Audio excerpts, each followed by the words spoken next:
Welcome to week 43 of Misha and Dianne Watch Santa Barbara. Hello. Kelly Capwell gets into the elevator at the last second and the door closes, sending her and Cece to their deaths. We get a slow pan of the machine gun in the basement all the way around it, ending up on the bullets that are loaded into it. Marcello says she'll be dead in a minute and a half. Sophia comes over to ask what he's doing. Now, he's noticeably distracted by whatever's going on the monitor that he's watching. She sees Cece and Kelly on the monitor. Marcello thinks there must be a way of stopping it, and he runs to the stairwell. Kelly asks Cece if it's okay if Sophia sits with them at the wedding. He says sure. So that was the thing that she wanted to talk about, which she and Eden had discussed briefly, I guess. Yeah, and that was really nice. And then Marcello's voice starts. My name is Hans Riker, and mine is the last voice that you will ever hear. So first they're a bit confused. Kelly seems a bit more confused than Cece. He seems to be taking in what the voice is saying. You know, I almost suspect that in the back of his mind, Cece has always expected some sort of retribution for what happened. Maybe not this, but, you know, just the guilt he's carried all these years. Yeah, so he's listening closely to the commentary. Meanwhile, in room 705, Gina has put her clothes back on. She says, I'd rather be dead than sleep with you. Mason says, yes, but would you rather be poor? Gina says he's not her type. Mason says, what is your type besides old and rich? Gina leaves, and Marcello runs past her and into the stairwell. So this is interesting because I always assumed that there was one stairwell that went all the way to the top, but it looks like there's a stairwell that goes from basement to 7, but then with this new addition to the building, I guess the stairwell for 8 in the roof is actually on the other side of the hallway, and that's why Marcello came back out on the 7th floor, had to run down the hallway and go back into a different stairwell. It's a little bit confusing with the way it's laid out, because when they get to the basement, the stairwell is on the left side, whereas on all the other floors, it seems to be on the right side. So. Eden contemplates signing the photo that Nick has given her from Cruz. Carmen tells her that once she goes to Mexico on the honeymoon, she'll learn a lot more about the culture she's marrying into. She's taunting Eden a little bit about not knowing anything about Cruz. Nick tells her that Cruz is somewhere in the building, but then he remembers that he's lost the ring, which, of course, upsets Eden greatly. Rosa shows up and wonders where Kelly is. And Eden says, maybe Cruz and Kelly ran off together with my ring. You know, I was thinking about Carmen taunting Eden a little bit about not knowing Cruz, and I was thinking, you know, it's a little ironic because, of course, we know that Eden met Cruz while he was on some secret spy mission thing, so there is so much Carmen doesn't know about Cruz that Eden does. Well, that's a good point. We don't know what Carmen thinks Cruz did all those years for a living, do we? I guess his cover was the oil thing. Yeah, I guess so. Yeah. Did you think about it this morning when you woke? Marcello is saying in the elevator. Then Kelly says, he's threatening to kill you. So now, they're not really, or Kelly at least is not really thinking that there's an imminent threat, just that Marcello is threatening Cece. Cece tries the buttons and realizes that none of them work. Sophia is watching and sees them start to bang on the door, and she realizes something's wrong, so she starts down the stairwell. And then we cut to Marcello, and he is racing down the stairs. Now, he's in a tuxedo, which means he's wearing dress shoes, which are very slippery. Wow. It's actually surprising he didn't go tumbling down those stairs, because it's very hard to walk, let alone run in shoes that slippery. Wow, that's good knowledge. Danny! Yay, Danny's back. briefly anyway. Yeah, not in the same episode as Jade. We had her at the previous thing. He's waiting for Cruz to come out of the men's room on, I think, a different floor. It seemed like that to me. Yeah. Yeah. Yeah, because they do get in an elevator. They do. To go upstairs. The one that is not a trap. So Santana comes too, so I don't know what she's doing on that floor. It's a weird thing. I'm wondering if maybe the bathrooms are on that floor. Maybe it's the lobby. Oh, okay. Could be. You know how in some buildings the bathrooms, if they would have ones in the lobby, but they might have ones on staggered floors as well. Mm-hmm. And Danny's making, taunting Cruz about his impending marriage. And Santana tells Danny that Mama says Daddy passed out at the wedding. And Danny says, was he drunk? And Santana says, no, he was scared. So they get in an elevator, and Santana gives Cruz a good luck kiss on the cheek. And Danny says, don't tempt him. He's getting married in a few minutes. Meanwhile, Marcello is running down the stairwell. That's a good thing. It's an 8-story building. Well, maybe those slippy shoes actually let him get down there faster. Well, as I said, jokingly that it was going to take all episode for him to run downstairs, but it did take quite a long percentage of this episode. He's in pretty good shape, actually, when you consider he's only got, a minute and a half to get down 8 floors. Yeah. Gina says to Mason, she's gone back into the room, that she and Cece could still do it. And Mason says, yeah, but how are you going to explain a 16-month pregnancy? So Gina says, okay, I will only sign upon delivery. And then Mason says, I have a solution that calls for split-second timing. You will sign the papers at the exact moment that I make my contribution. Gina's horrified by the whole thing, and then starts taking off her clothes. Now, you made the comment as we were watching this, that this whole situation actually gets more entertaining. So. Yes, and I think I know what the circumstances are, but we'll see. I may be thinking about a different episode, but I have a suspicion it's today or tomorrow. Now, one thing I do notice about this whole scene with Gina and Mason is that neither of them are really that concerned at all about getting to the wedding on time.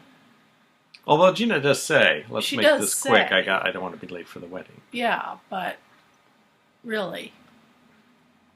So they get undressed and they start kissing. And at this point I'm starting to think that Gina's actually kind of into it. So... Well, she was with Hank, so we know she's into, things that maybe are not traditional in some ways. Well, this is interesting, because what if Mason and Gina fall for each other, and they're now, would they decide together, you stay married to Cece so we can get his money, but we'll actually be lovers. Something like that could happen. Well, they're definitely well matched in a lot of ways. Yeah. In terms of how they think and approach the world. And actually, in terms of self-sabotage as well. Well, we've been kind of thinking who else could Mason pair up with, so this is actually makes the most sense, I think. Marcello gets to the basement. He bursts through the doors just as the elevator doors open, and the firing mechanism begins to trigger the gun. He leaps across the room and pushes the barrel of the gun. Now, of course, it's on a pivot, so that it will go back and forth, and it's originally aimed straight at the elevator door, but Marcello pushes it to one side, so that even though it does start spraying the room, it doesn't start right from dead center. And at the same time he shouts, "Get down, Kelly!" So he's still hoping maybe Cece will be killed if he ignores that. So then as he goes down, he yanks on the plug. But the gun does spray the room for a few seconds, going back and forth, hitting all kinds of things. And he grabs for the plug, and that causes it to disable. And then he seems to collapse on the floor, I imagine. Flinging yourself onto a concrete floor. Yeah. Could have a bruised rib or something that knocked the wind out of him briefly, but he does get up. We see Cece and Callie at the bottom of the elevator. Over 2 commercial breaks, we see them lying there, not moving. Yeah. Finally, they both stir, and Cece's actually been hit in the upper left part of his arm. Mm-hmm.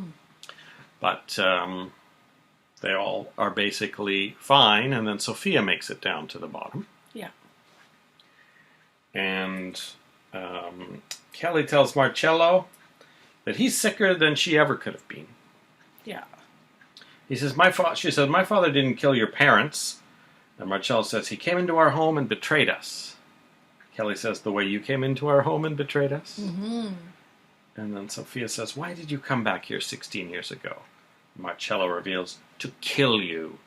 I almost let you drown, but I realized it would be a meaningless gesture. There's no one more important to Cece Capwell than himself. Which Cece denies. He says his family is more important.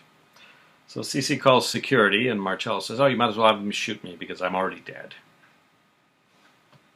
And a couple of things about this. It was kind of nice to see Kelly and Sophie and Cece there together as a unit. Mm-hmm. Mm-hmm. And also I was really struck by Cece's demeanor during this, because if you think how blustery he is, often at very slight things, in this case he's not. And you can see that he's really digesting just how ill Marcello is. And I think probably in the back of his head wondering if he had something to do with that, just by, the way things unfolded all those years ago. Mm-hmm. Kelly keeps saying he tried to kill us, and Marcello doesn't even, I think, even bother to correct her that he was just trying to kill Cece. Yeah. So the security guards come for Marcello, and then Sophia, Cece, and Kelly, I guess they have to walk up a flight of stairs because elevator number 2 doesn't go all the way to the basement. Yeah. And they, in the elevator, Sophia ties up Cece's arm and put his jacket over it so they can cover it.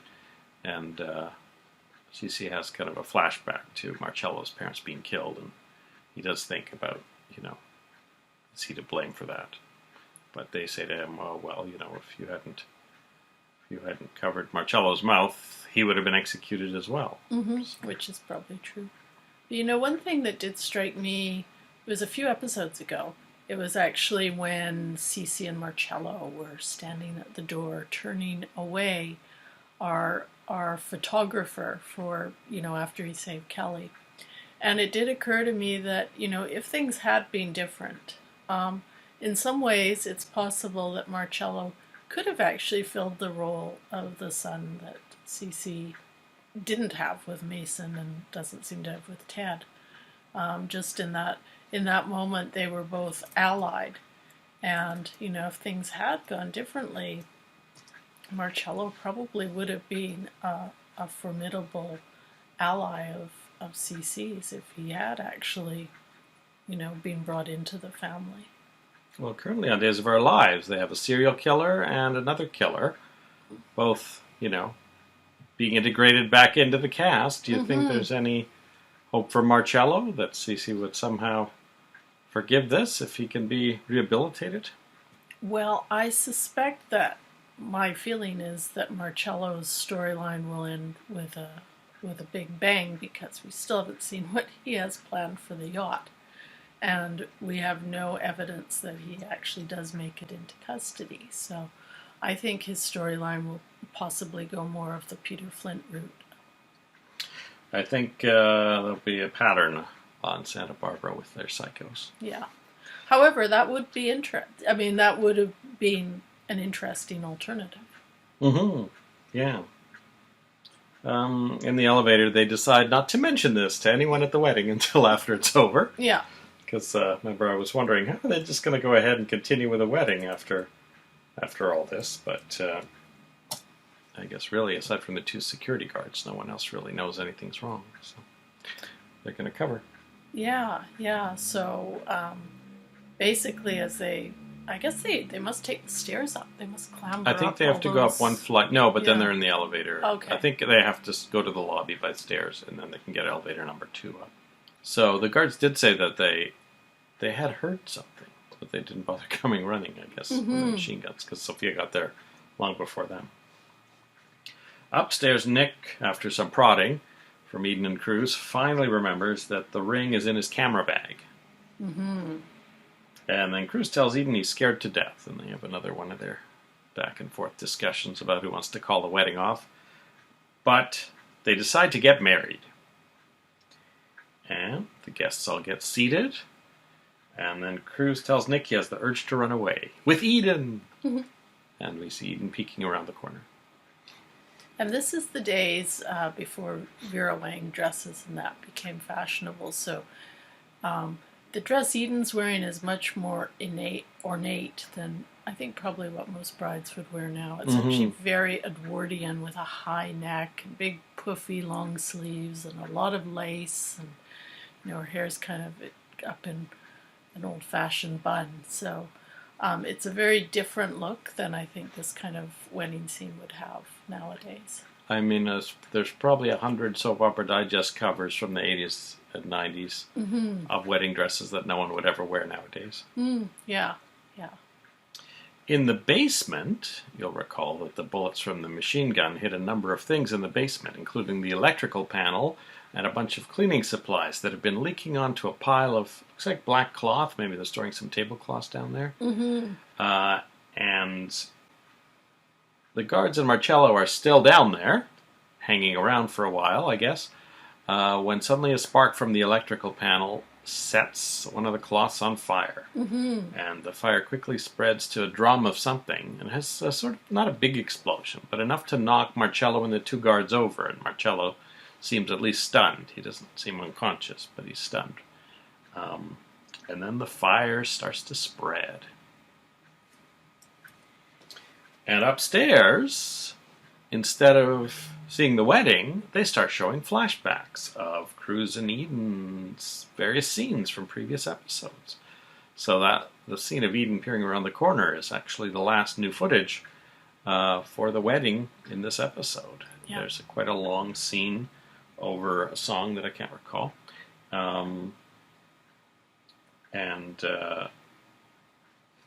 Well, actually, we heard the song "Solid as a Rock." Is that when they play this? I think that might be. Or is it over the closing credits? Because the closing credits also show scenes of Cruz and Eden, but these are from the current episode. Yeah, so we have "Solid as a Rock" is playing either over one or both of these songs. And so the wedding has not actually started by the end of the episode. They are going to pull this out for at least one more episode. So what do you think will happen? Well, Gina and Mason will continue their negotiation, I guess, downstairs and not be part of the wedding. As for what actually happens at the wedding, I don't know. I suppose it is a possibility that they may decide not to go through with it at the last moment. Eden and Cruz, one or both of them, will suddenly say, yeah, no, not this time. Or something else could come in. I don't think Marcello will be planting his explosives at the wedding at this moment. I think he's focused on the yacht for phase 2. Well, the one thing that occurs to me is that at some point, a fire alarm is going to start ringing. That's true. Which could disrupt both Mason and the wedding. Yes, that's true. So yeah, that was the one thing I wasn't sure of. Whether the fire in the basement would trigger an alarm of the whole building, or whether it would be something contained to that area. Yeah, and I can imagine, it's not going to be answered immediately. The wedding will at least start while the fire grows. So we'll see how far through it they can get. Yeah, whether they get to the actual vows or not. And if not, if we'll get to see another wedding at some point, which is with a different wedding dress. Yes. Because this one's obviously cursed. I don't remember. So we will see. We've got our champagne here, ready to go. Over the weekend, we watched Stir Crazy, and we were excited to see Nicholas Coster's name in the opening credits. We're trying to guess who he was going to play. I guessed the bank manager that was secretly behind the bank robbery, which was totally wrong. He was actually playing a rival prison warden, so that was fun to see. And you had asked about Luke and Laura. I had guessed 1983 was the wedding. I was only slightly more than a year off. November 17th, 1981. Oh, so that is much earlier than I had thought for some reason. And of course, Friday on Dallas, Catherine Wentworth did come to town, but unfortunately, it wasn't to wish Bobby and Pam well at their wedding. It was to kill Bobby Ewing. So Patrick Duffy has left Dallas forever, and Bobby is dead. So what a shocker. Unless it's all a dream. I don't think any soap has ever done anything like that. That's it for episode 208. And we'll be back to continue week 43 after we watch episode 209. Maybe Jade and Danny will be in a scene together. Yeah, that would be nice. Or if it's an all Capwell day, we won't see any Perkinses at all. See you then. Bye-bye.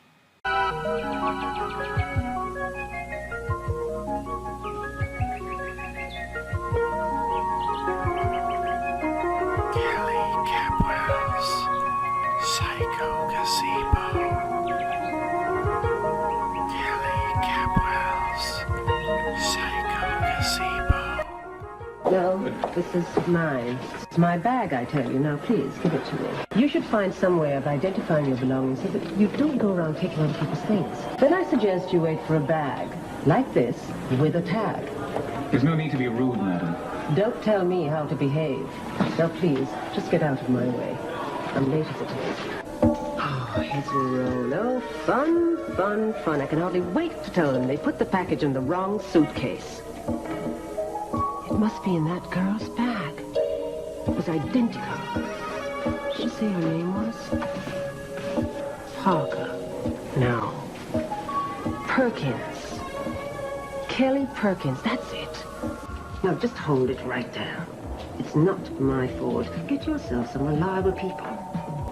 She doesn't look like the kind of girl who would open up something that belonged to someone else. And if she did, then I'll handle that too. And if my plan to retrieve the suitcase doesn't work, then I'll retrieve the girl. Look out here. Yeah. See up in there, the camper? Yeah. See? Are you sure it was around here you saw him? Positive. Well, I've got somebody helping me look for him. Maybe we should just go back to the park office and tell them that he's lost. No, let's check and see it's for you. Okay.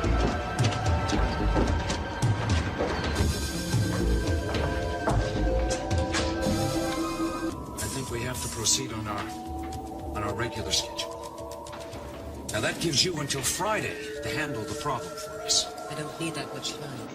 You both realize, of course, the girl that you're talking about killing is C.C. Capwell's daughter. What possible difference does that make? All right, that's it. You know what to do. Just contact me as soon as it's done. Consider it done.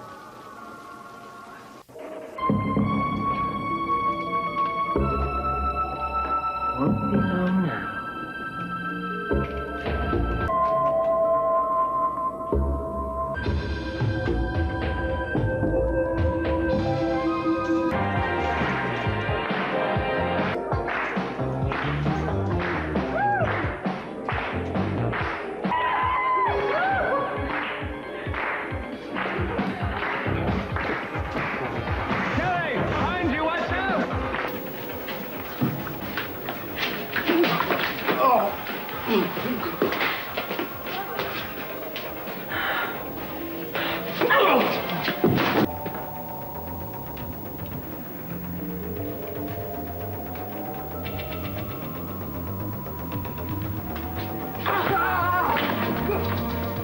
I hate violence! Oh, I'm glad to know that. Because you're about to see a lot of it. Right now.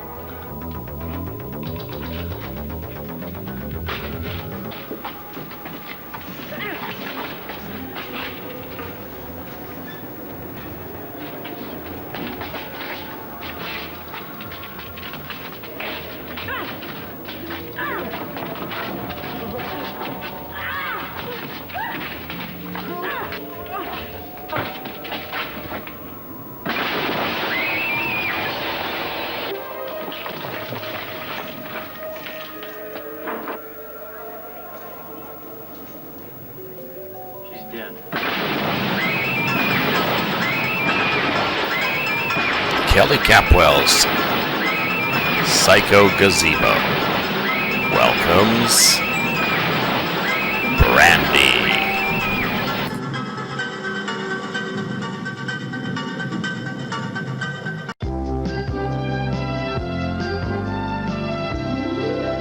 Welcome back. Hello. We finished episode 209 of Santa Barbara, originally aired Tuesday, May 21st, 1985. And we've seen Judy McConnell on yet another episode of Dragnet, just a few episodes later, and she's doing a new accent and everything. So I think she's doing more characters than Sophia did. Yes, our latest sighting of her saw her wearing a gray wig and being an older lady. Mm-hmm. One thing we didn't talk about last time was the credits. So Danny was in the credits, as he was in an episode. Mm-hmm. He was in the main credits, but I guess the recurring people will be showing up there when they have reason to be. Yeah. Brandon, for example, is out this time because I guess he wasn't in the episodes, between the last two sets of credits. I assume that's how it works. And we also didn't mention that the Castillo family is from Jalapa, which is the capital city of Veracruz, Mexico, and is where the jalapeno pepper comes from. Now, we've got our champagne ready to drink after the wedding completes. Marcello is in the basement of the Capwell Hotel, and after the explosion, he was only stunned, but the guards were knocked unconscious. So he drags them both to safety, one by one. And I thought that was rather nice. And, we've certainly seen our share of nasty people and serial killers now on this show. But this little act of generosity is one thing that does separate Marcello from, say, the likes of Peter Flint. I don't think I could see Peter Flint doing something like that. Mm-hmm. I mean, I would say he was only out to get Cece, but he did kind of know there were other people in the tunnel when he... Oh, assuming that was Marcello. True. Assuming it was Marcello. I don't know yet. I'm kind of thinking it was Marcello. Mason and Gina are in bed, and Mason says they've reached a crucial point. It's time to sign the document. So he whips out a pen, and Gina says it doesn't work. She's also grumbling at how undignified the whole thing is. He gets another pen from his jacket, and that doesn't work either. But by then, Gina has started to smell smoke. The alarm goes off, which is what we thought was going to happen. And the sprinkler begins, which Mason finds quite an indignity. Now, if you've got this massively important document, which could be your entire life inheritance, don't you think you would make sure to bring a pen that works? And then another pen, and then a pencil as well, if all else fails? Well, that's what I would do. And I'm not even a lawyer.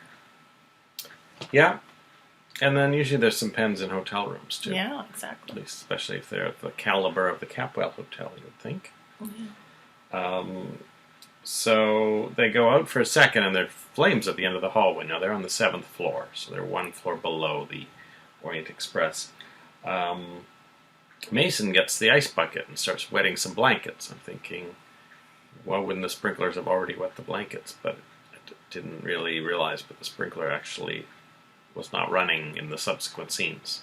So Anyway, they wet some blankets, and Mason wraps one around Gina and one around himself, and they try to get to the stairwell. At one point, Gina twists her ankle, so Mason has to carry her. But we see him stopping on a landing and saying, "Oh, I can't carry you any further now." Since they left from the 7th floor and they're going to the 8th floor, they've really only gone one of 2 flights up to the 8th floor. But Mason's arms are very weak. So Gina ends up climbing on his back, and he carries her up the 2nd flight of stairs that way. Now, in our building here, in our apartment, every once in a while a fire alarm will go off. Someone will be cooking food or something. In fact, our alarm goes off if we even burn the toast. And whenever we've had to go outside, because an alarm's going in the whole building, there's always a crowd of people clambering down the stairs, getting onto the elevators, which they're not really supposed to do, but some of them do. So there's always a lot of people around. And I was really struck in this whole episode that it's really just the characters we know who are clambering around on the stairs and trying to deal with the fire. Now, it could be there's not many people between the 7th and 8th floor. Well, everyone's at the wedding, and as we see, and as the progression of the show goes, the alarm doesn't go off on the 8th floor. It only goes off on the 7th floor, and presumably below. So, perhaps, in all that haste to construct an extra floor on the building, they haven't actually hooked up any of the alarms or sprinklers yet. I think Eden may get a visit from the fire marshal after this is all over.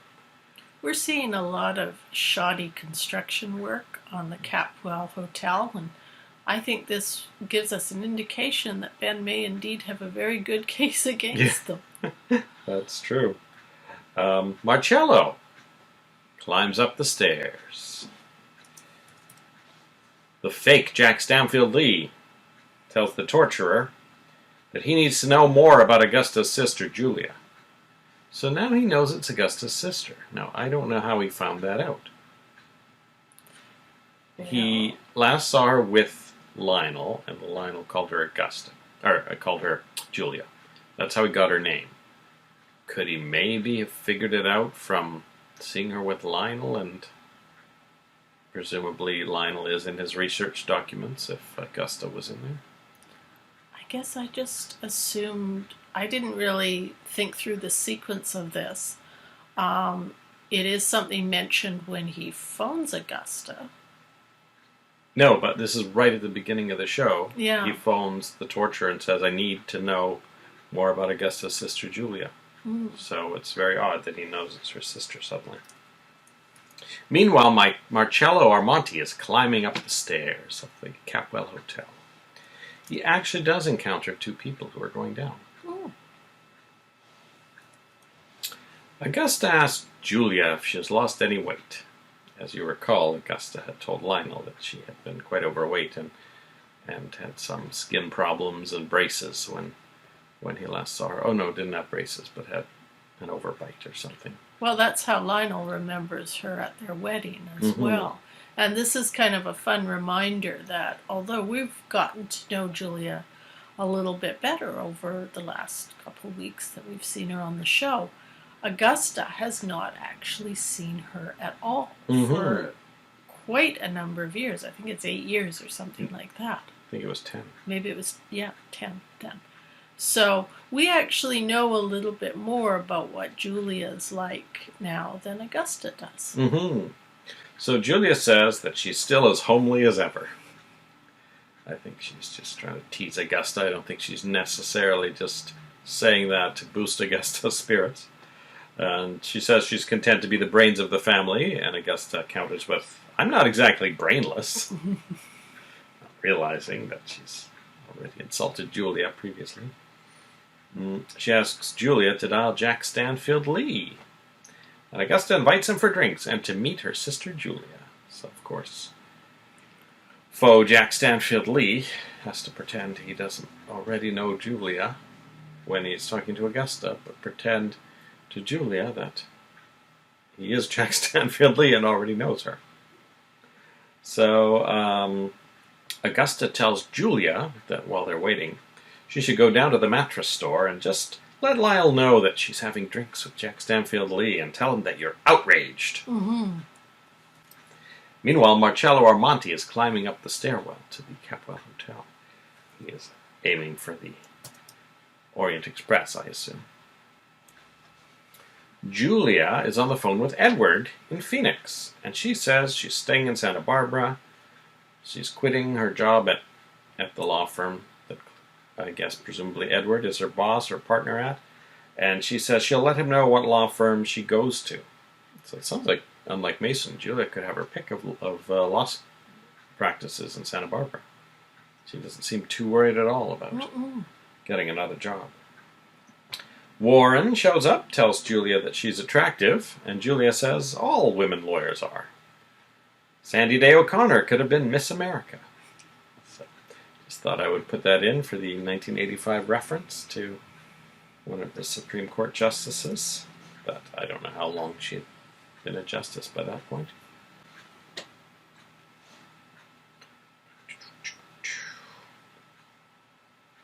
Julia mentions that she and Augusta have fought over more than one man.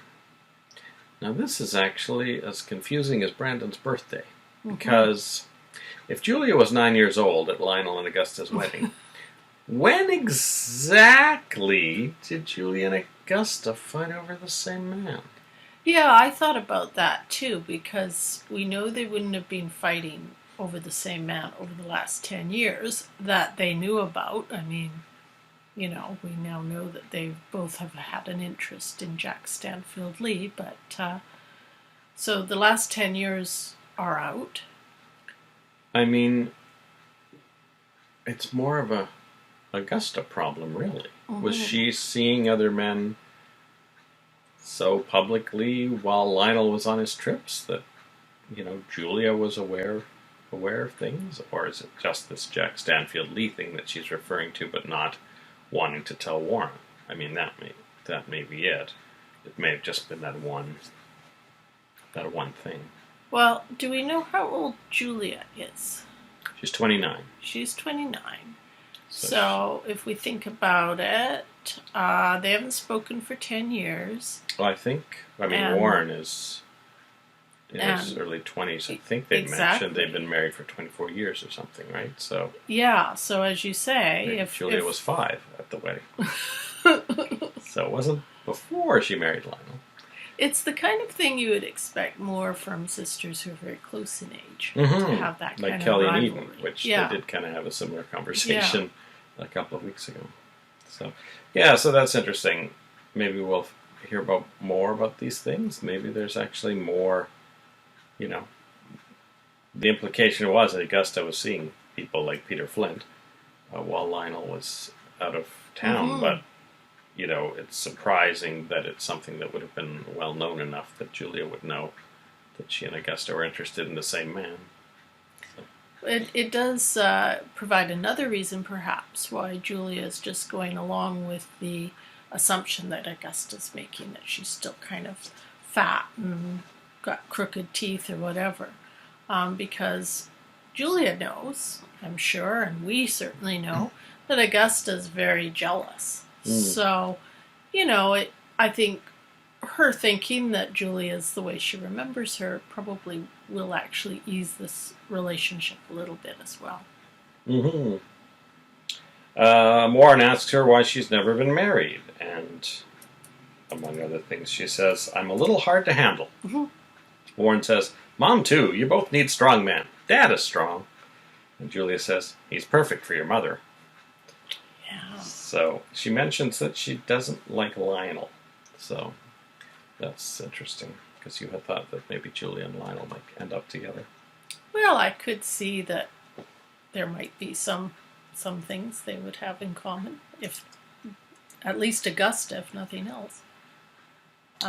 It was nice to see Warren and Julia together. And I wouldn't mind seeing a Lakin and Julia scene, and a Binks and Julia scene too. Yeah, that would be kind of fun. And then when Brick comes to town, they can talk about doctors and lawyers that they both know. So then she asks Warren, why isn't he married? And he says it's Says it's a lot of work or something like that. But he says there was one girl he could have married. And this, of course, Assuming he's talking about Summer. Yeah, this is very sad because he doesn't really say much more than that. But we, of course, know the tragic story behind that. Meanwhile, at the Capwell Hotel, Marcello is climbing the stairs. The torturer asks Jack Stanfield Lee about Julia and throws water on him. I assume it's cold, icy water. And Jack has a flashback.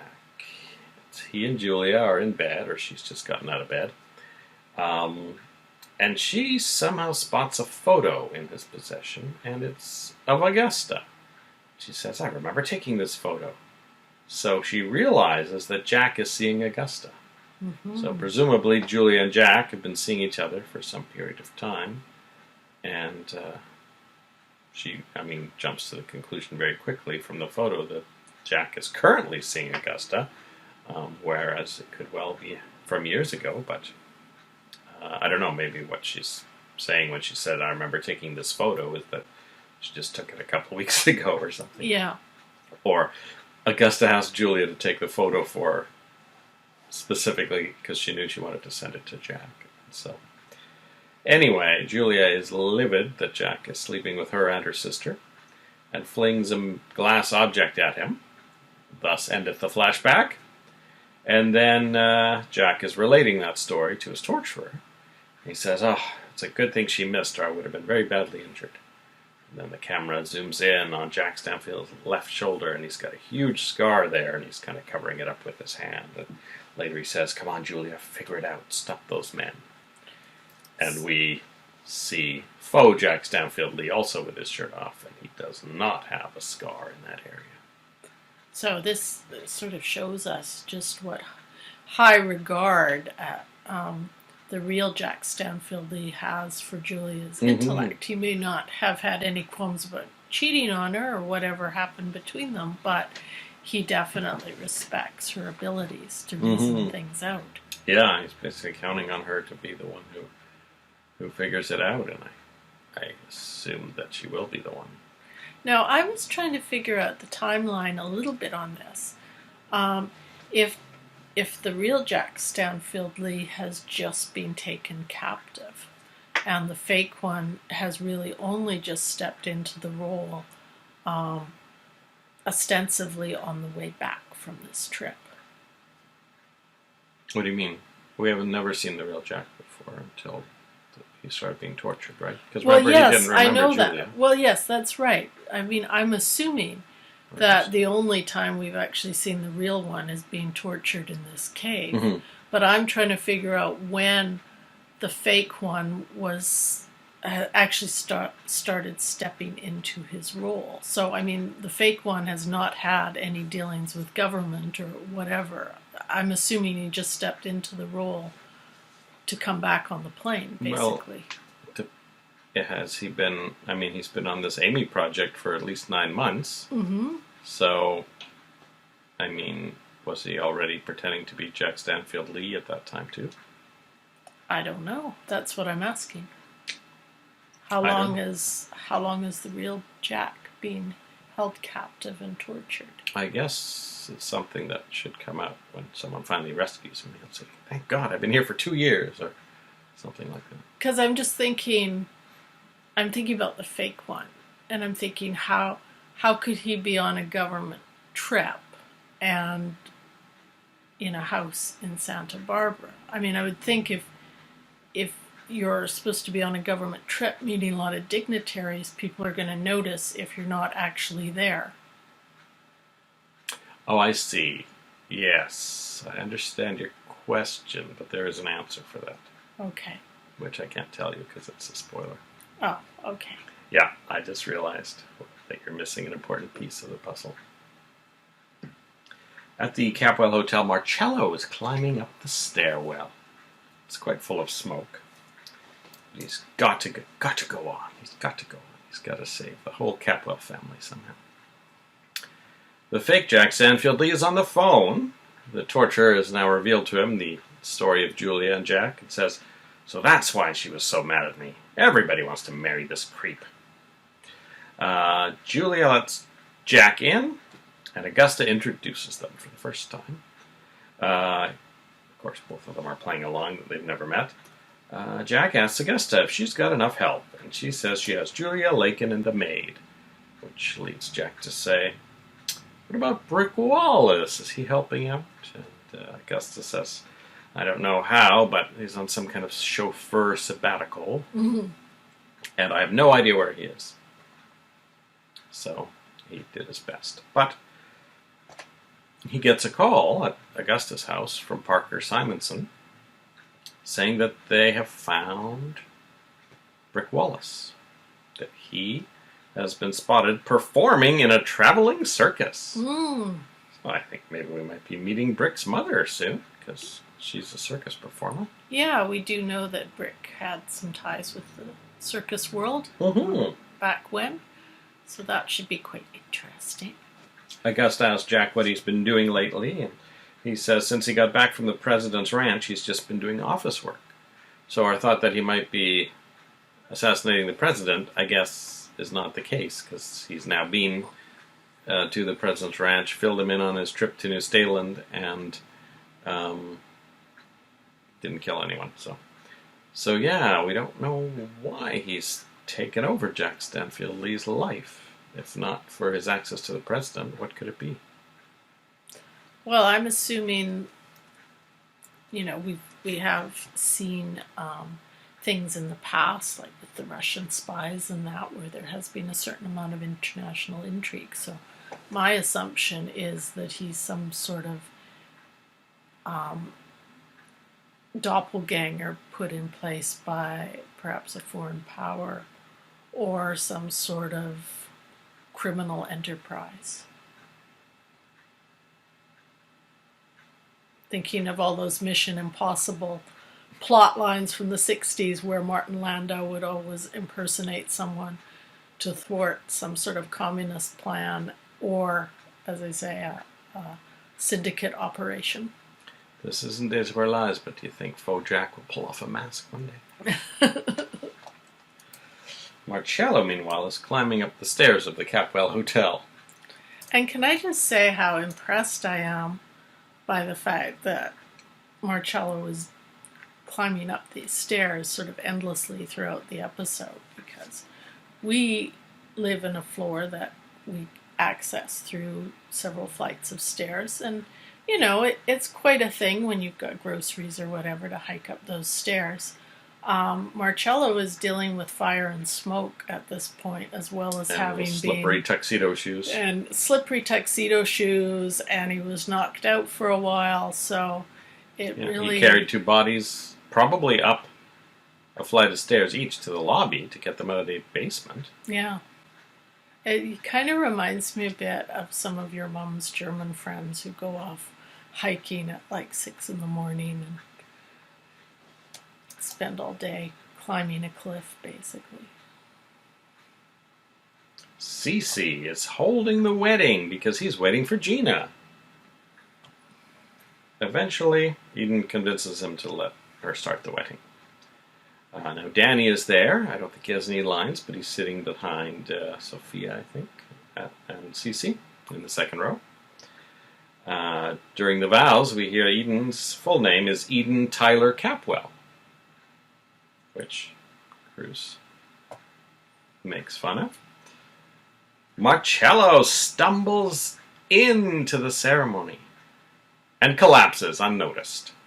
He hoarsely manages to get out fire, and then he passes out. Marcello regains consciousness, and Sophia notices him.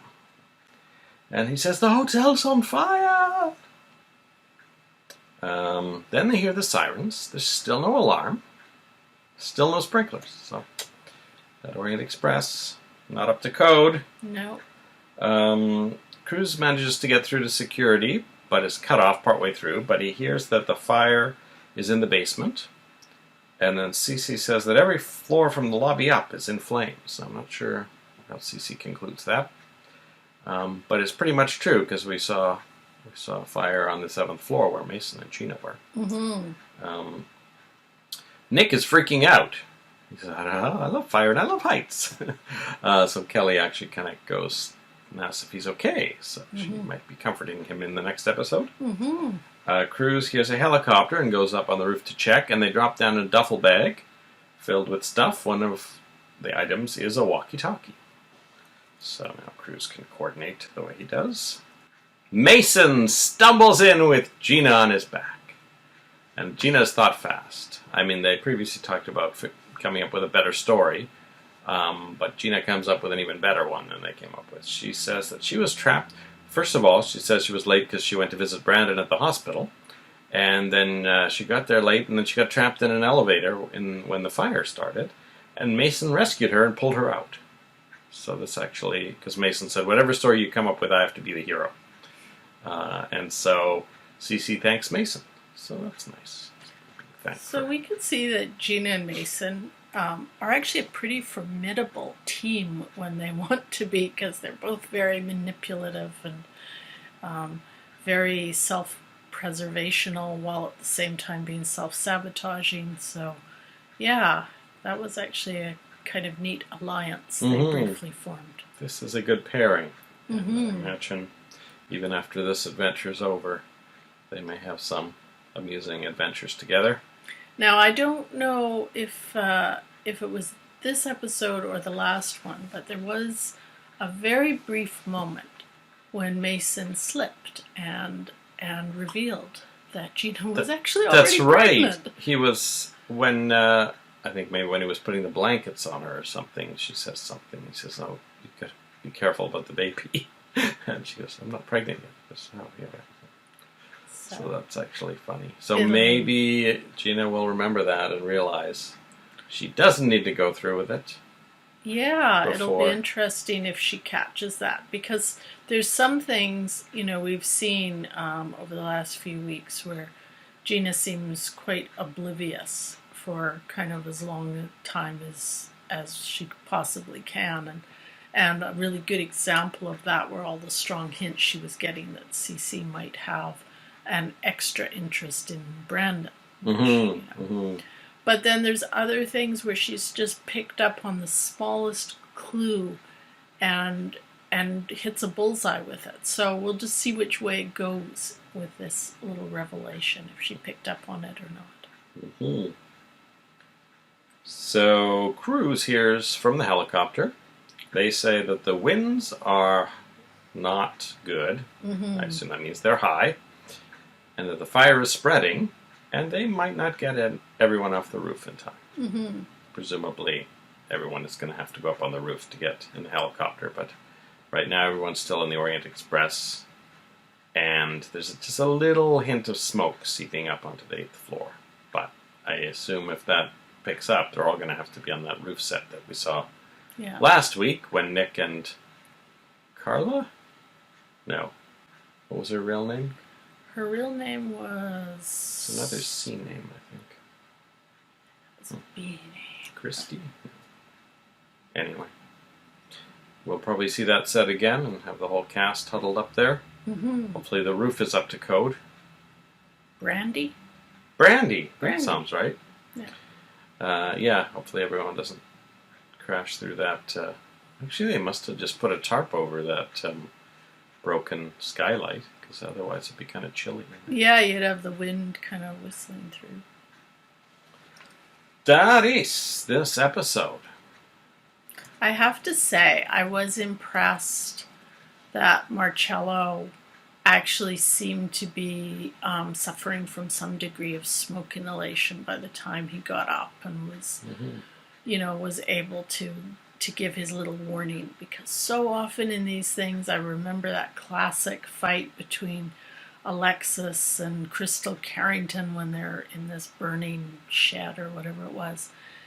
So often they forget that smoke's actually the really big danger in something like this. So it's kind of nice to just see that. And presumably they believed him immediately because he smelled like smoke. Because if you've ever been near a fire, your clothes just absorb the scent so quickly.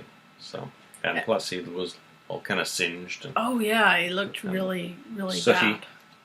It was nice that they came to his aid, and they kind of seemed to be taking care of him at the end of this episode, considering what he just put Cece and Kelly and also Sophia through is quite amazing.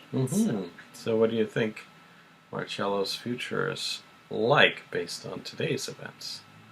Well, he isn't very mentally stable, as we all know. So I think he's still going to be, I think perhaps after all this, we're going to be seeing even more of that. That, he might be taken care of and there might be part of him that really wants to just accept this and, accept whatever grace he's being offered.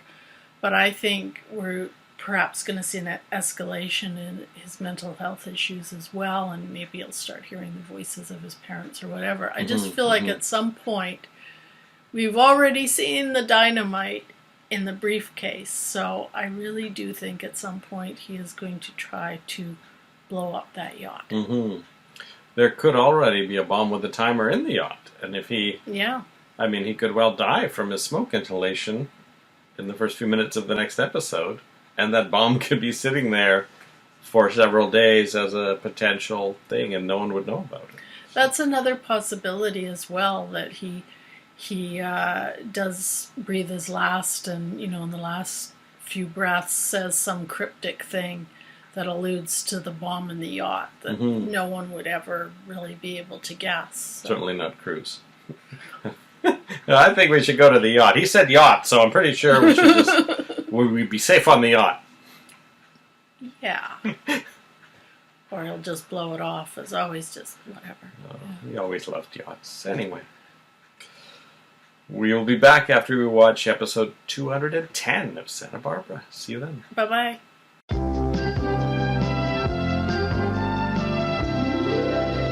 Now, if we don't want Marcello to go first, maybe he should go last. But then how is he going to buckle himself into the harness? Welcome back. Hello. We've finished episode 210 of Santa Barbara, originally aired Wednesday, May 22nd, 1985. Now, somehow, Eden now knows that Marcello tried to kill Cece and Kelly. We can only assume that this must have been disclosed in the span between the last episode and this one? Well, there was this Cece was trying to hold the wedding till Gina got there, and that whole time Eden was in the back. Presumably Kelly would have attended her. But they had all made a promise in the elevator not to tell Eden and Cruz what had happened. So Eden must have really gotten it out of Kelly somehow, and then put on a brave face. I was so proud of them last episode for being responsible adults and not telling her. And anyway, that's blown out of the water. I don't know, maybe Eden looked out and said to Kelly, why is Mom bandaging Dad's arm or something? Because she did have to rebandage it at one point. So, and it might be, too, if Cece was walking her down the aisle and maybe she grabbed his arm and realized he was wounded. That's another possibility. It could be. So, Marcello's in pretty bad shape, but Eden says she's not too happy at the thought that he might be the first one evacuated, since he tried to kill her father and sister, so that's when that comes out. And everyone seems to know now at the wedding, very quickly. I just feel like there must have been a lot of time that had passed. I mean, that's the only... enough time for people to talk about it. Marcello says he shouldn't be the first. He's whispering hoarsely the whole episode at various times between passing out. Mason says, you're all willing to have Marcello die right here. Maybe he should go last. But how is he going to buckle himself into the harness? I actually thought Mason, in a way, was being the voice of blunt... I don't know if reason is the word, but... he's the one who seems to be, I think, in the morally right in saying that. He's throwing out his bon mots at one point. He said, let's leave him to his death worse than fate. And at one point Cece says, we don't need your vaudeville act today, or something like that. Then Cece volunteers Gina to be the first to go because she's pregnant. And Mason starts to say something, and both Gina and Cece try to stop him, but Mason just agrees that Gina should go first. Yeah. He can't really say that she's not pregnant when she is, so he doesn't really have much to say there. Cece tries shouting into the walkie-talkie to get the helicopter people to somehow magically fix the winds, but that doesn't work for him any better than it would work for anyone. I actually think this is where the first CC we see in the series actually did a better job of barking into a microphone than this version. This is CC Capwell, he says. Exactly. It reminded me very much of the way Peter Mark Richmond did it when he was in the elevator, flying around the burning oil rig. The walkie-talkie people finally get Cruz back on the line, and that was a relief. They say, well, the fire's on the north side of the building. If you could get people to the east side, then they can bring some ladder trucks in there. They can bring 3 trucks in and start evacuating people that way. Now, I don't know how tall ladder trucks are, but hopefully 8 is enough. 8 is enough. Yeah. So, Christy, who, I don't know if we saw her last episode, or did I say, is that Christy? But we weren't sure. Yeah, we were both kind of looking at her, and there were a lot of things actually in this episode that I found kind of puzzling. The first one being what you opened with, which was Eden suddenly knowing all about the story with Marcello and her family. This was another puzzler to me, and I can't really... I've made up a whole story in my head to kind of explain it. But why Christy would be at this wedding is completely beyond me, because we already know that there's only, 30 people there? Isn't that what they said? So it's a very exclusive event. Christy's no one. The last time we saw her, she was a street urchin who had basically hitched a ride with Jade when, she managed to make her way out of Skid Row when Ted and Lakin came and picked them up. So suddenly she is attending the most exclusive event in Santa Barbara with some guy. Yeah, for a second I thought that she somehow there's Ted's date, but then no, she actually had another guy as her date, and he was actually annoyed at her for insisting they come to this thing, and now, he could be dying of smoke inhalation, thanks to her. So it's not like he was even somehow invited, and Christy managed to glom onto him. Totally random of her having met Ted Capwell the other day. Yeah. The only thing I'm thinking is, she's one of those street urchin types. Maybe she sometimes crashes weddings to get some free food. And did she somehow waltz into the Capwell Hotel in that dress, and a date on her arm, pretend to be part of the wedding party? Somehow she has an immaculately tailored dress on as well. Which the first and only time we've met her before, she was busy talking to Jade about how nice it must be to have nice clothes, like Jade was wearing. So the story I've made up in my head is that Jade was actually the one invited to this wedding, which would make sense because she was Joe Perkins' sister. And that she's come down with a terrible cold or flu, and Marissa stayed home to look after her, and since Jade and Christy are about the same size, maybe she said to Christy, "Oh, you go out, you deserve to have a good time, let's not waste this invitation. Oh, look, this dress fits you perfectly. Take this guy you found and take him off to this wedding." Well, Ted comes over and says hi, and says, "Oh, you're Christy from the other night." So he didn't know until then that she was there. So that's kind of funny. So that's my story. I can't think. Maybe the writer of the next episode will see exactly that same issue and throw in a line. Because we've had that once or twice where we thought something's weird. In the next episode, someone throws in a line that explains several loopholes that we had been wondering about. I really hope someone retcons this, because it makes no sense at all. For her to be at this exclusive wedding. Especially when Jade and Marissa are not. Lakin's not there either. That's true. Mason says to Gina, one of my deepest regrets is that we didn't get to consummate our little union. And Mason makes a toast. Yes, where are those Brementown musicians? It might be appropriate if they played Nearer My God to Thee. Isn't that what they played on the Titanic? And then he says that Captain Capwell should probably go down with his ship. Which Cece doesn't really respond to. But he does end up being the last one off the roof.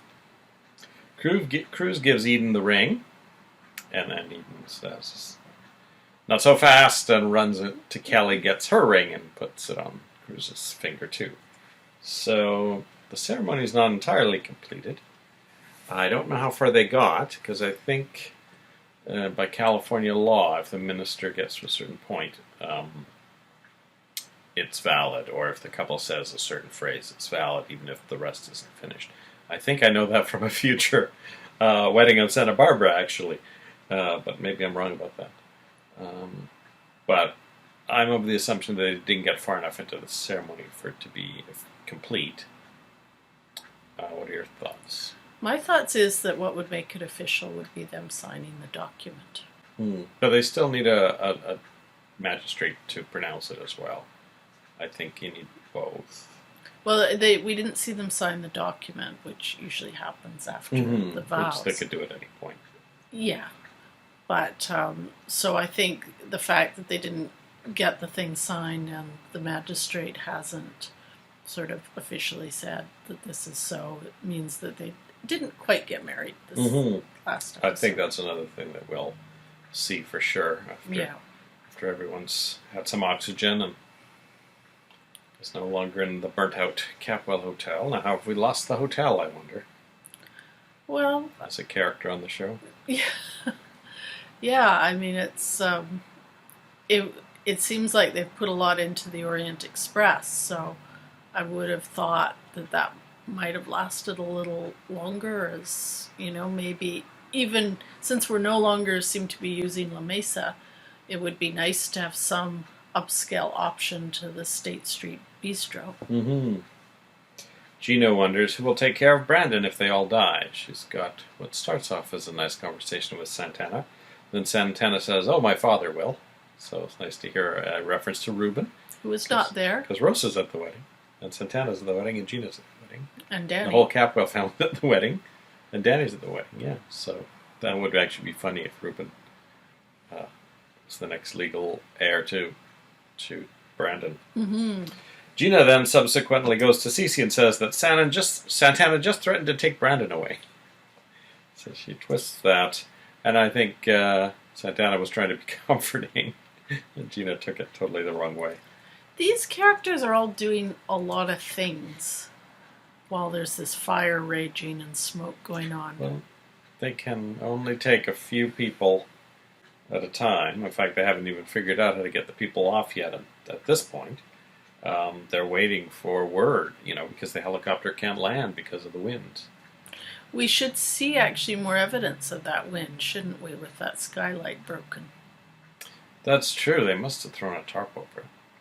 That tarp would be flapping in the wind. And also, I'm just thinking of, all the many fire drills and stuff I've been in the past.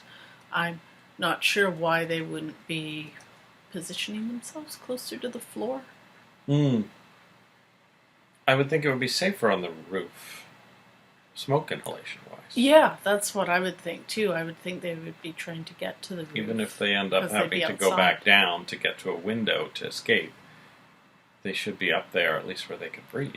I would just think, just thinking of real life, what you would maybe do is drop to the floor, crawl up the stairway, and get onto the roof.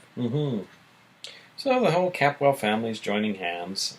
Mason is across the room looking at them, and then Ted and Sophia invite him over and ends up joining hands with them. So that's nice. I thought that was nice. I mean, I was disappointed that Cece was being weird and petty at this moment when they all might die. But after he just saved Gina. Yeah. So Nick and Cruz find room 806 on the east side. So we normally see, when we see the presidential floor, 505 on the right side of the screen. So the 06 room would be probably where the camera is always positioned to us. So that means that if that's the east side, then the north side is the side we're always seeing that has the presidential suite. And that would be facing straight up towards Canada. So Chris tells everyone that they are going to need to run through the fire to get to the east side, because the fire is on the north side. And so they actually show this horseshoe of flames that Cruz and Nick had to go back and forth to find room 806. And the fire truck ladders do actually reach that window, and so they start wetting people down one at a time, and running them through, and someone carries Gina, if I remember correctly.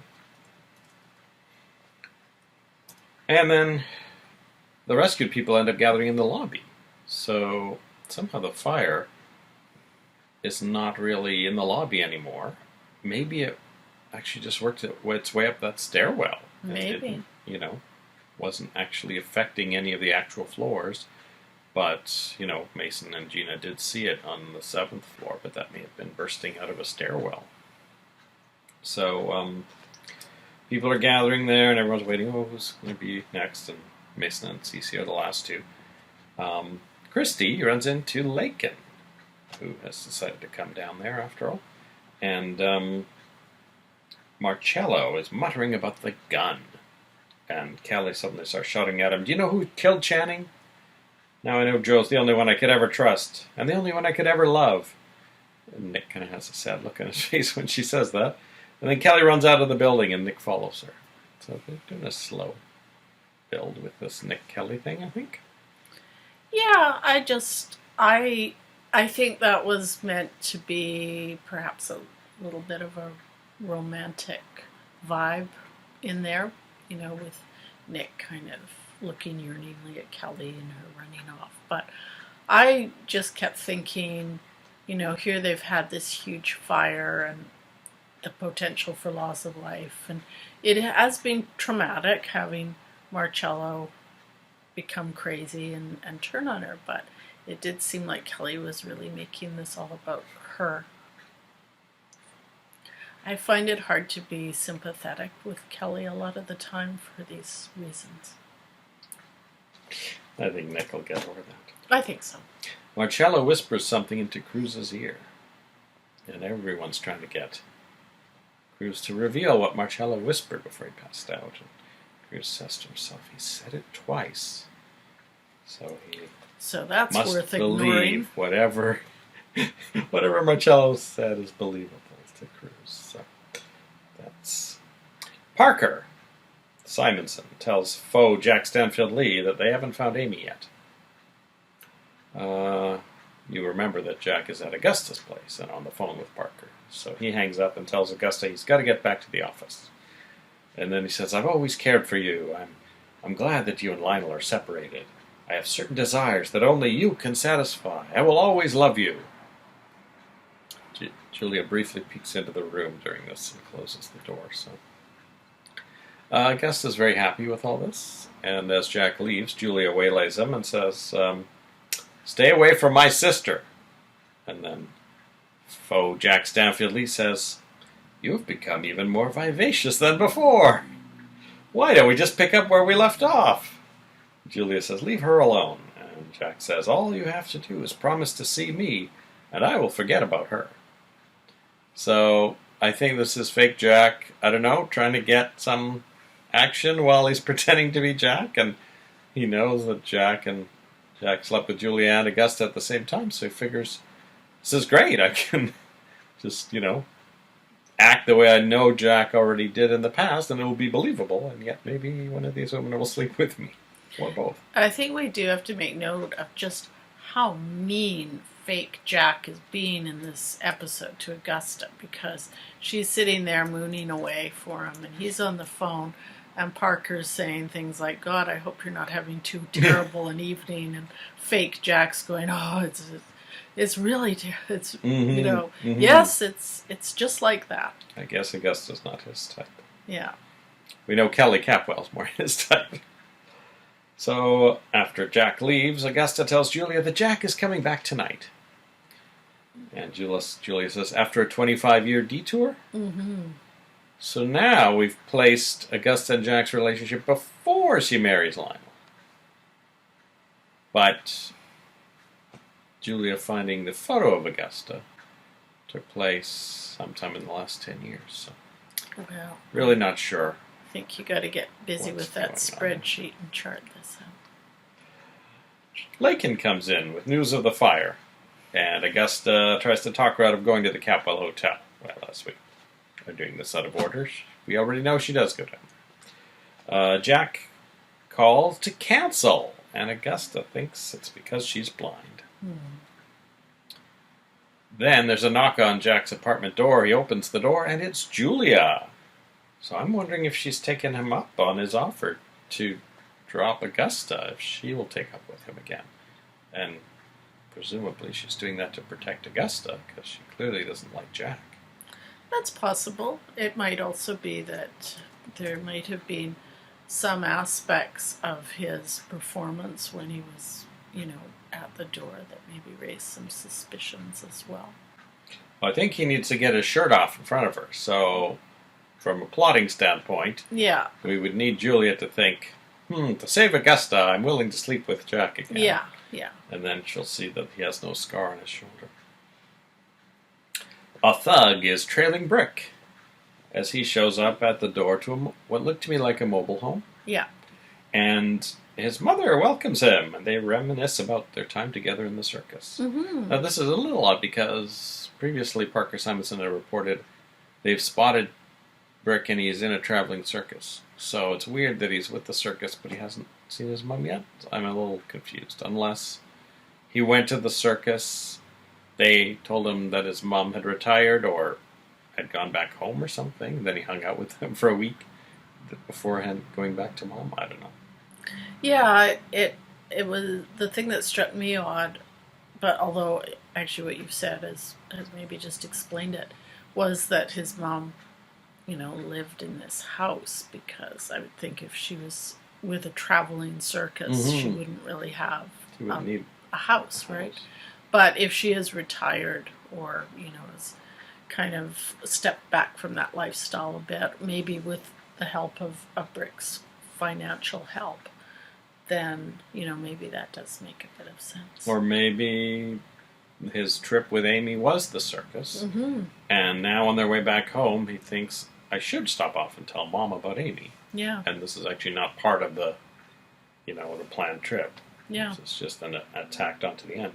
So he tells her about Amy and that she's pregnant, and she asks if they're getting married, and he says he's not sure. And that's about it for them. Yeah. They only had one big scene together after she opened the door. As Gina is put into an ambulance, Mason comes running and says, could I just hitch a ride? So he's alone in the back of the ambulance with Gina, and he says they have a few minutes before they get to the hospital, and he's picked up a laundry marker that she could use to sign the documents, which he has in his pocket. She says, sure, but I'm going to add a codicil that if I'm not pregnant within 10 days, you don't get to be Brandon's trustee. Now, since Mason knows she's already pregnant, he readily agrees to that. And they continue what they started at the Capwell Hotel, and he says, be ready to sign at a moment's notice. And she says, whatever you say. And they kiss. And this really makes me think that Gina is actually kind of into it now. I think so too. I think this is just, I think they're kind of getting each other. This is just the kind of game Mason excels at playing and Gina excels at too. And I think they're kind of on the same page with this. Not necessarily, they've got different agendas, but I think they're both enjoying the kind of drama of this and the sneakiness of it, and Now the other thing that occurs to me now is that I think you have to wait a couple of weeks to do a pregnancy test. It would make the most sense for Mason to suggest that they should have sex every day for those 10 days. Mm-hmm. And perhaps Gina thought of that too before she added this 10-day clause. Yeah. So I think that the next couple of weeks we may find a few more unexpected rendezvouses. And it also makes me think, too, we know that Mason has a huge grudge with CC. It makes me wonder if maybe Gina does, too, because she's not happy about him for not sharing all of the information about Brandon and Santana. He presumably has taken over all of her finances. I mean, maybe, she's pursued him and she's protecting that relationship because it's going to give her a higher standard of life. But, she's in this relationship with Mason, she's not really giving the impression of someone who is really loyal and respectful to her husband. Mm-hmm. Now, in these days before DNA testing, they would never have been able to prove whether it was Mason or Cece's baby, right? So, theoretically, Mason could have continued to pretend for the rest of his life that that child is his. And, for benefit of Gina. So, we'll see what happens. Unless he confesses, she could theoretically, assume he's the father forever. Yeah. That's it for episode 210. Is there anything else? I just wanted to mention one other little thing that struck me as a bit of an oddity in this episode. And that was when Eden is getting ready to climb down the ladder to get rescued. There's this big scene between her and Cruz, and she refuses to take off her train or anything like that to go down the ladder. And I think this was intended to sort of show her spirit and that, but it did seem to me to be maybe it shows a shift in how the character is being portrayed, because when we first met Eden, she was skydiving off a plane. It's being hinted that, she had all these exploits with Cruz in Europe, and it just seems really silly that she would risk breaking her neck for the sake of a wedding train that's going to be ruined anyway. I thought that somehow it was part of the superstition thing that she's had in her head lately, and she thought if I tear the dress now, that's another bad luck That thing. might be it, yeah. Or she's still planning to finish the ceremony when they get to the bottom. And she's determined to wear that dress intact. Yes, and she wants that to all be, as wanted before. Yeah. So, I don't know where they're planning to have their photos taken afterwards, but that's another reason she may want her dress intact. Yeah, that's true. All right, I think that's it for now. Once again, Jade and Danny did not share an episode. No. And we'll be back after we watch episode 211 of Santa Barbara. See you then. Bye-bye.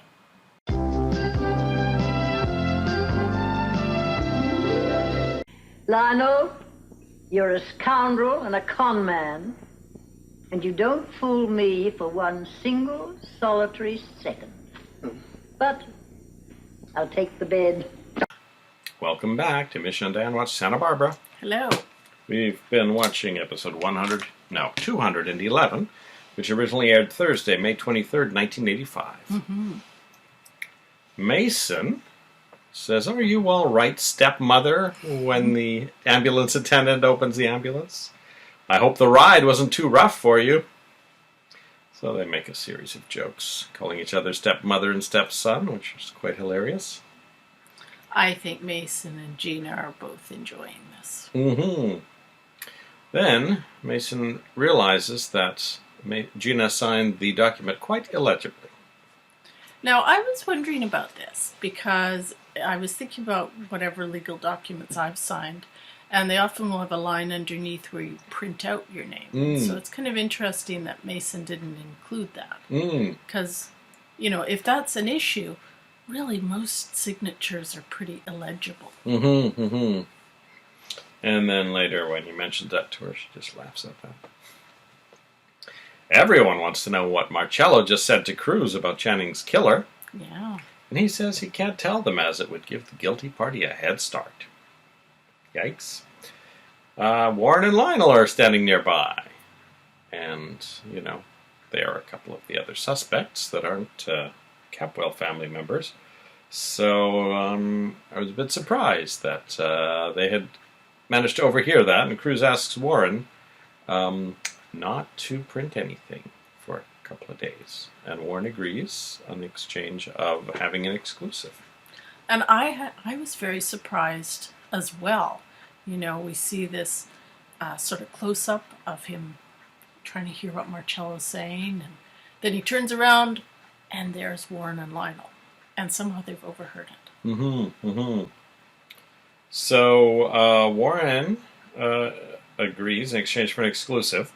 And Mason then finds out that Marcello knows who killed Channing, and he suddenly looks very worried.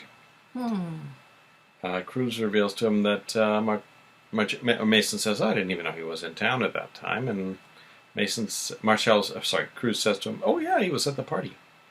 So this shocks Mason. Just like that.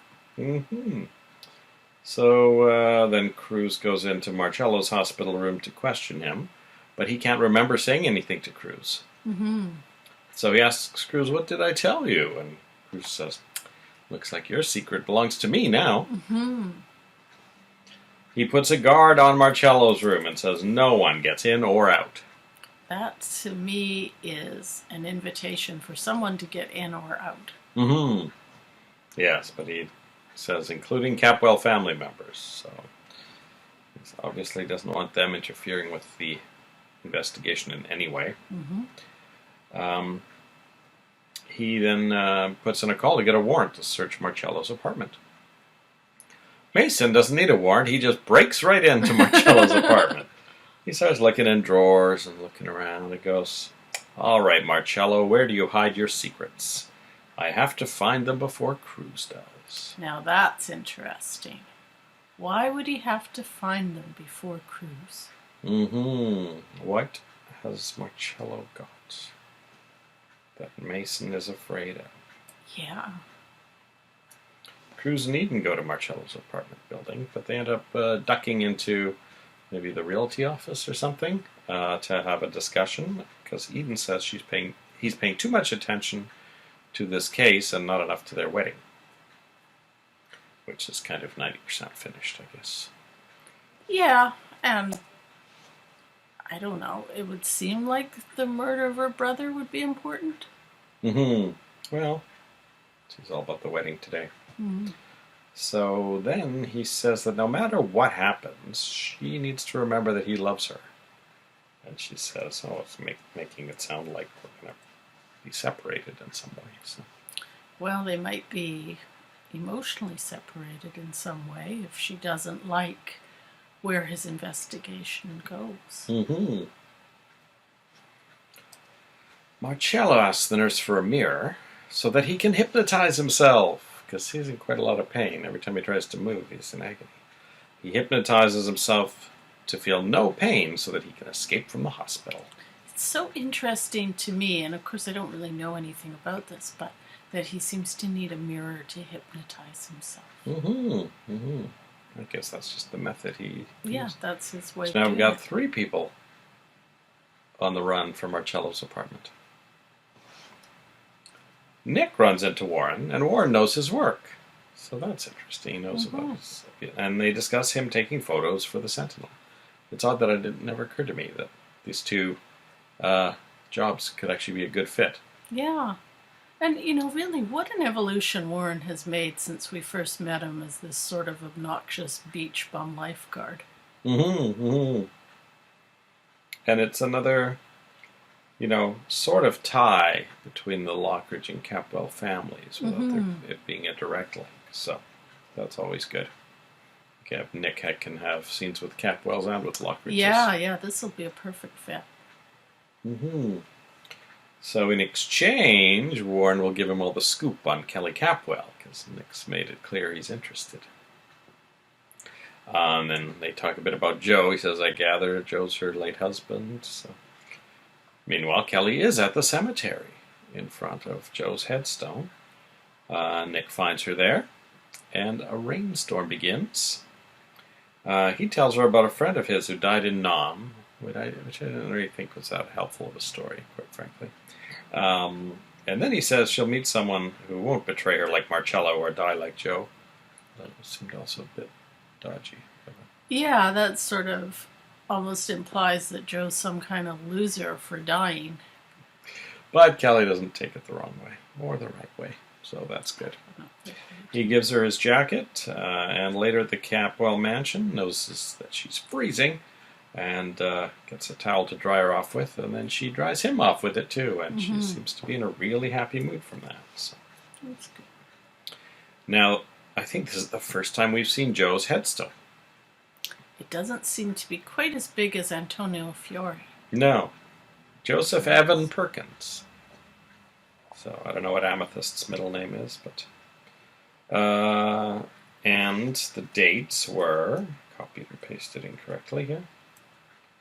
June 15th, 1958 to March 1st, 1985. So, he's been gone for 2.5 months, I guess. I'm sure there's someone out there who's probably done all the astrological signs for the characters in Santa Barbara, how it explains their plot lines. Never occurred to me that someone would do that. The only thing I figured there would probably be is a family tree somewhere. Due to the temporary leave of Carrie Sherman, today the role of Amy Perkins will be played by Ann Wilkinson. Now, do we have any background information on why the regular actress would have gone on leave? No, not that I know of. But as far as I know, fake Amy is only in 2 episodes, so maybe it's just a cold or something, or a very bad cold. Yeah, something like that. So this Ann Wilkinson isn't any more vivacious than the other Amy. She wouldn't really have picked up the storyline in any way. She's got this, and this is something we saw with John Perkins as well. She's got this very New York kind of accent. I'm not really up on my accents, but it's kind of like Brooklyn, perhaps. So it's kind of interesting that they share that common. I didn't even notice that. Yeah. So the thug that has been stalking them phones the faux Jack Stanfield Lee. I guess we don't actually hear a voiceover or see Jack, but he calls him Mr. Lee. He tells him that Amy's finally there, and he says, the whole team's coming up here to Chico. I assume Chico's in California, or is it Nevada? It's in California. Yeah. So that's where Mrs. Wallace lives. So Amy meets Mrs. Wallace, and they seem to get along pretty well. She asks about the baby's father. Her worry is that he'll want back into the baby's life. Of course, Brick hasn't told Amy that Jeff is dead. But Amy says, oh no, he doesn't want anything to do with the baby, and he keeps insisting he's not even the father. And Mrs. Wallace concludes that Jeff was a rat, and she knows all about rats. And the implication is that Barnaby's father was also a rat. So Amy looks at a photo and says he was quite handsome. And then she tells a bit about the backstory. So we hear a little more about the Wallace family. She says they were passing through Santa Barbara when she went into labor and had him there. And then they went back to San Diego. So I guess even with the traveling circus, they were living in San Diego. She said Barnaby's father wasn't even with the act then. 4 years later, he left me for Rita. I've never been back to Santa Barbara since then. But all of a sudden, Barnaby's got a call to go back there. So the traveling circus never even went back to Santa Barbara. So I don't know. Maybe I don't travel much. Everyone's got a trailer. Yeah, I don't know very much about the logistics of traveling circuses, but I would imagine they have a usual little route. If it was a 4-year, yeah. They were together for 4 years as an act, and they never returned to Santa Barbara. I mean, I remember when I was growing up in Kelowna, there was a circus that came every year. Yeah, and it would seem like if your territory or whatever was maybe mainly California, that Santa Barbara would be a pretty obvious one because it's right along the Pacific coast. Yeah, so it's on the way to San Francisco I don't or on the know. way to LA. Yeah, I don't know how you would really miss it if you think of all the little towns. There's Ventura and Santa Barbara, and then you start to go up the coast, and there's all sorts of little towns along there. So Yeah. it seemed very odd that they didn't hit Santa Barbara again. Mm-hmm. Didn't they? I mean, when Brick was first introduced, wasn't the circus in town then? I guess maybe his mother had already left. Maybe, yeah. So Brick notices out the window that the thug's car looks familiar. He thinks they've been following him. Mm-hmm. And of course, he's suspicious about Dr. Renfro and his whole crew. So the next thing we know, Brick and Amy are zipping away in the car. Amy is ducked down in the passenger seat. Brick is taking off a blonde wig that I guess his mother had lent him. Mm-hmm. And he won't really explain to Amy what they're running from. And they end up trying to check into a motel, but the rainstorm that's happening in Santa Barbara is also happening there. And they try to get into a motel, but there's no vacancy. This would be the perfect time for someone to have a baby, probably. Yeah, that's what I'm thinking. And I figure that Jack Stanfield, well, fake Jack Stanfield and Parker are going to have to catch up with them at some point, because that's the only way we're going to figure out what's really happening with this plot. So yes, I have a strong suspicion that baby might be coming, whether it will be Ann Wilkinson or Carrie Sherman who has the baby. Maybe it'll start out as one and then end up with the other. Like Joe when he was in his disguise. Julia brings Augusta a beautiful but cheap necklace that arrived from a secret admirer. My thought is that it's from Frank Armstead, because both Jack and Lionel would have actually spent some money on it. Well, I think too, if you think about Lionel's specialty, which is sort of anthropology, and he knows all about sort of different types of jewelry and art and stuff. So I think even if he didn't spend a lot on it, it would have been unique, and this doesn't sound like that's what it was. Mr. Zimmerman is very pleased with Lionel's work. And Lionel says, hey, guess what? The Capwell Hotel is going to need about 200 mattresses pretty soon. It's very clever. Yeah. And then Mort challenges him to sell his white elephant, which is a polka dot mattress. Apparently, the people of Santa Barbara have not heard about putting a cover on a mattress so you can't see what color it is. And it's not even a very large bed, so I can't imagine it was that much of an outlay for Mr. Zimmerman. But anyway, he's been obsessed with trying to get rid of this polka dot mattress. And Lionel lies down on it to think about it. And who should walk in but Minx in a very odd outfit, I thought. Well, she's probably in her 80s, so if she wants to wear an odd outfit, she can wear an odd outfit. But yeah, it was an odd outfit. Lying down on the job, the bet's off, she says. So Lionel asks her to have a lie down on this bed. And she says, it's very lumpy. And then we see him reach under and he pulls out, I thought it was a coconut. It was about the same size as the softball from the previous episode, but it seemed more brown to me. So maybe the softball got kind of dirtied up in storage, or he's using coconuts now. He pulls that out quickly and then lifts up the mattress, makes a big show of it, and pulls out a small marble and says, Mother, you've got royal blood. She says, you're a scoundrel and a con man, and don't fool me. You're a scoundrel and a con man, and you don't fool me for a single solitary second. I'll take the bed. So he's really doing good as a mattress salesman. He's really found his calling. Yeah, I just don't see him doing that for the next 8 seasons. So. No. Well, he was very good He just at needs doing to get his job back as financial planner for the Lockridge family. See, that's something he's not so good at, but he was great doing his museum lectures and stuff like that, too. Frank Armstead shows up, and Lionel tells him to come over at 5:15. And so later, at 5:15, Frank comes in, with Lionel, of course, secretly behind him. And Frank compliments Augusta on her pajamas. And Augusta says, this is a lounging outfit. Lionel has him read a poem to Augusta by E.E. Cummings, which he does very badly. Augusta mentions that Lionel loves E.E. Cummings. Then Frank accidentally steps on Lionel's foot, and Lionel says, "Damn it!" And Augusta recognizes his voice immediately, Lionel, and he runs to the door and pretends he's just come in and says, "Damn it! You're seeing another man?" So I think he covered well. I think Augusta bought that. And then they have a fake argument, and Frank ejects Lionel from the premises, which, once again, is fake because Lionel really doesn't leave. And then Augusta says, "I hope you punch him out next time." And Frank says, "Okay." And Lionel gives him a look.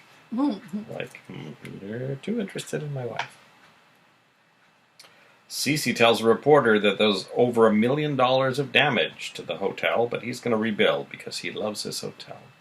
Now, I would think he'd have insurance, although that lack of alarms on the 8th floor might cause the insurance might have company a few lawsuits, too. All the guests, both invited and potentially crashers that were up there.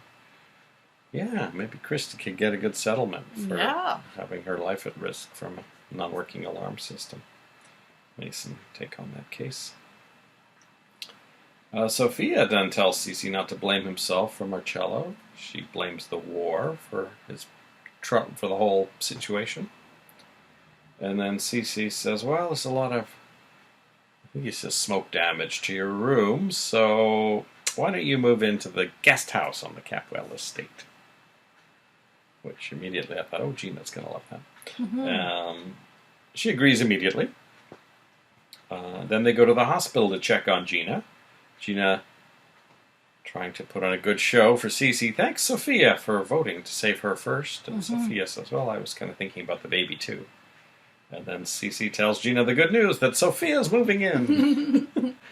And Gina's like, "I'm glad we could do something to help you."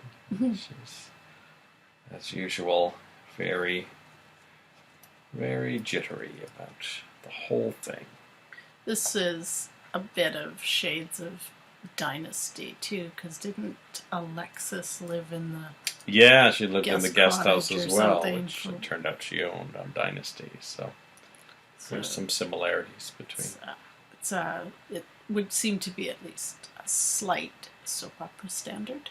Did we already mention that we're watching Succession and that we think the kids have quite a few parallels with the Capwell children on that show? Well, that's what you keep saying. I keep saying it's based on Rupert Murdoch's family. I know, but we both thought that the daughter reminded us of Eton. Yes, she does actually. And then I was trying to slot, the Channing, Ted, Mason against each of the other guys.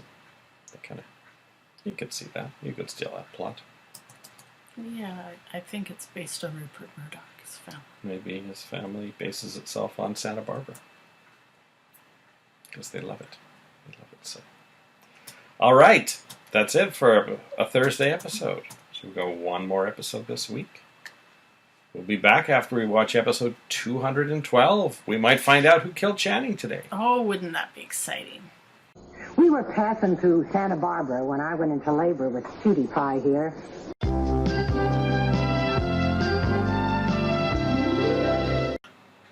Welcome back. Hello. We finished episode 212 of Santa Barbara. Originally aired Friday, May 24th, 1985. What a exciting sweeps week it's been. Eden and Cruz once again are talking about the investigation, and Eden says it's not going to bring Channing back. And Cruz says, yeah, but it may bring his killer to justice. Yeah. So, don't really know why Eden's still so against him solving the murder.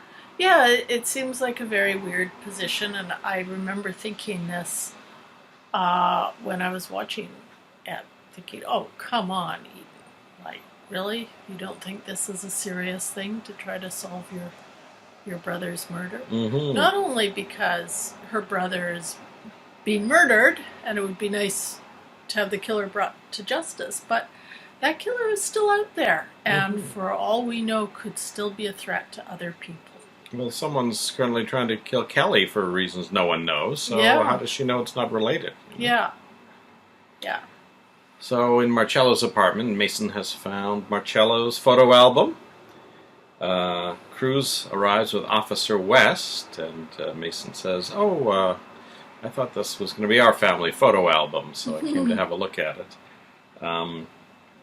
He tries to hide from them at first, but they find it very quickly in the closet. Eden enters, because she and Cruz were just in the apartment across the hall, if I recall correctly, and she accuses Mason of trying to destroy evidence. So now she's once again in favor of finding the killer. Yeah. Mason says, "Don't you think I want Channing's killer caught?" And she says, "Not if you're the killer." Mason says that the reason he's there is that he was worried that Marcello had falsified evidence against him, in much the same way that Peter had, I guess, falsely accused him. So Cruz says, "Oh, it's customary to wait for a search warrant like I'm doing." Mason notices Officer West looking through Marcello's drawers. Says, "The warrant hasn't arrived yet? What's this guy doing?"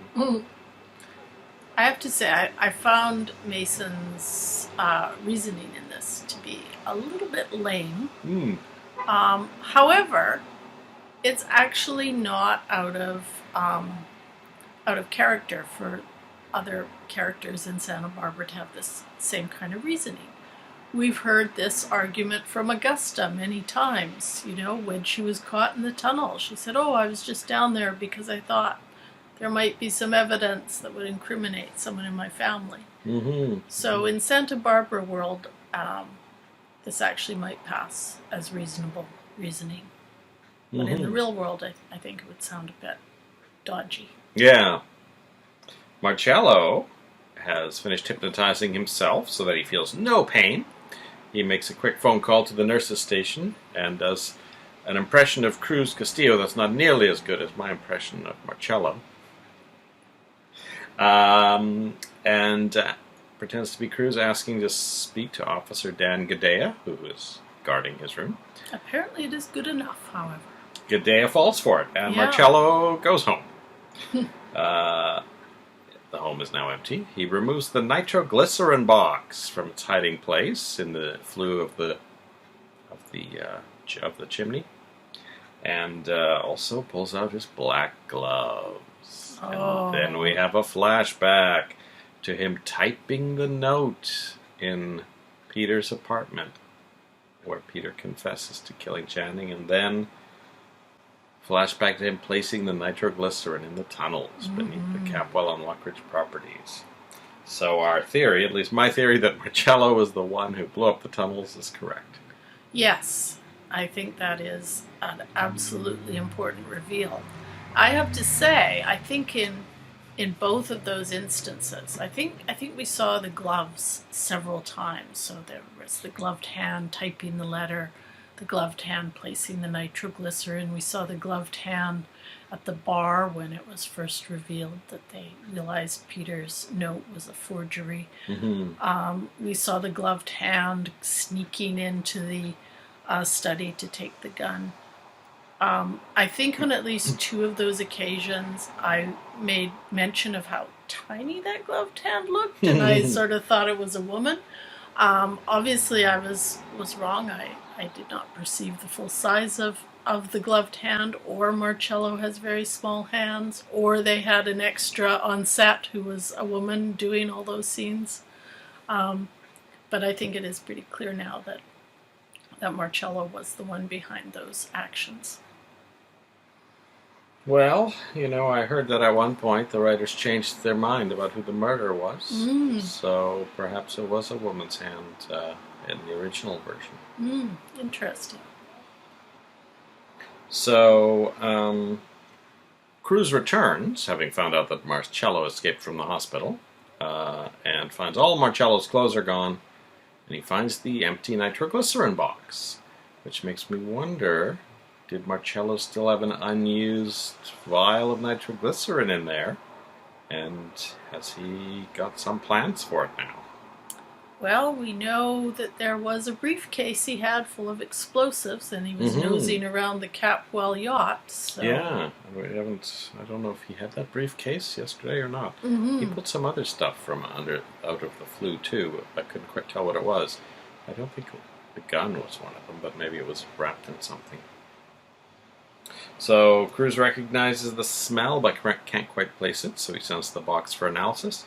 Then he puts out an APB on Marcello and calls Sophia to warn her. Eden visits Sophia. Sophia's got a new perm, it looks like. Yep. And Eden apologizes to her again for how she treated her, and Sophia says she's glad Eden is her daughter, and we're going to learn to love again. After she leaves, Marcello arrives. He says he doesn't want to go to jail, so he's returning to Italy immediately, and he begs her to come with him. She says she's got so much going on in Santa Barbara, and that's why he's so worried, and he says he doesn't know what he told Cruz. Mason arrives, so Marcello hides for a while. He says, I've come to talk to you about your other stepson, Marcello. He's escaped from the hospital, but you're already aware of that somehow. He leaves, and then Marcello tells Sophia to pack and be ready to go when he returns. So this is happening now. He's got one more errand to do, possibly something to do with nitroglycerin, and then he'll return and take Sophia to Italy. Now, it's quite interesting to me that he's so insistent that Sophia come with him to Italy. I'm not quite sure what the reasoning for that is, or why he actually thinks he would be safe in Italy, because I think Italy has an extradition treaty probably with the United States. But maybe he thinks they're rich enough that he could hide out there. Yeah. As soon as Mason leaves, Sophia calls Cruz. Amy and Brick's car, and an ugly brown suitcase that might be the same one John Perkins had when he was going to that cruise that he never got to, end up spending the night in a barn with goats and a donkey and Yeah, that's how I felt. And I have to say, we've been to Santa Barbara, I guess 2 or 3 times, and I don't remember there being so many barns in that area. This definitely didn't look like Warren's barn. No. Because we half expected Elizabeth to come in and find she'd been living there. But I think there's still somewhere between Chico and Santa Barbara. I'm not quite sure what the distance is. I didn't look that up yet. Yeah. But just, they're sleeping, and then Amy kind of realizes the baby's coming. So that's going to be happening next week, I guess. I guess so. Faux Jack Stanfield Lee answers the phone. He's very upset, of course. They haven't found Amy. And shouts, "Where the hell have you been?" And then he goes, "Oh, sorry, sir. I thought you were one of the searchers. We've got the helicopter standing by. The doctor's flying in. I know what it means if we don't find her." So now he's talking to, I guess, the highest up person in this chain here, and he's very, worried about what could happen. So yeah, I know what it means if we don't find her. So this sounds like, I don't know. This sounds like a very extreme baby kidnapping group with helicopters and other people flying in. All I can think is that, we don't really know who the father is of this baby. I'm assuming it must be some very prized DNA that is in this baby that Amy's carrying. Because Amy herself would not be a prize, I would think. So there must be something about this baby that's special, that's beyond Amy. So that's my theory. Oh, that's an interesting thought. Well, hopefully that baby will be born soon, in English or in French. Because 2 of next week's episodes are in French. That'll be fun. So this might be a couple of very short podcasts. Next we week. may never know who killed Channing because we don't understand French. Hey, le killer, hey, blah blah blah. Sorry, that's not really French. Mason, Eden, and Ted check out the damage at the Orient Express. Eden is angry with Mason for having suggested that Cece should go down with the hotel. And then Ted is angry with Mason for having brought up Channing during that discussion about who should be choppered out first, and saying that if Channing were here, he should be the last to go. Eden reveals that she knew Channing had a boyfriend. Now, I didn't quite get the they were having a conversation, and I guess Mason and Ted slightly alluded to something that they knew, but then suddenly Eden chimes in with that after all these years. So that's a shocker. She doesn't know who it was, so Mason reveals that it was Lindsay Smith. It's kind of interesting because when Eden actually met Lindsay Smith, which was a few weeks ago when the tunnel caved in, she didn't at all associate him with anything. You know, she was just like, who is this and why are you here?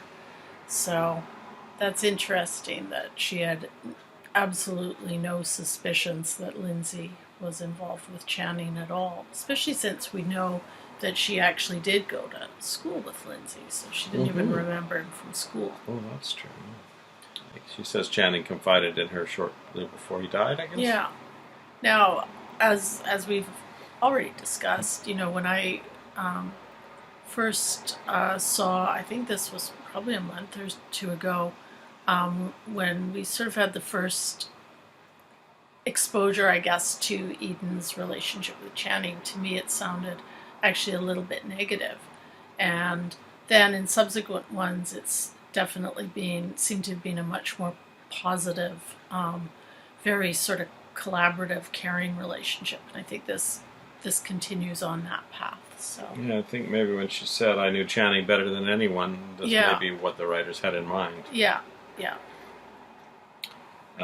Mason wants to know if Cruz suspects him. Eden, of course, won't tell him.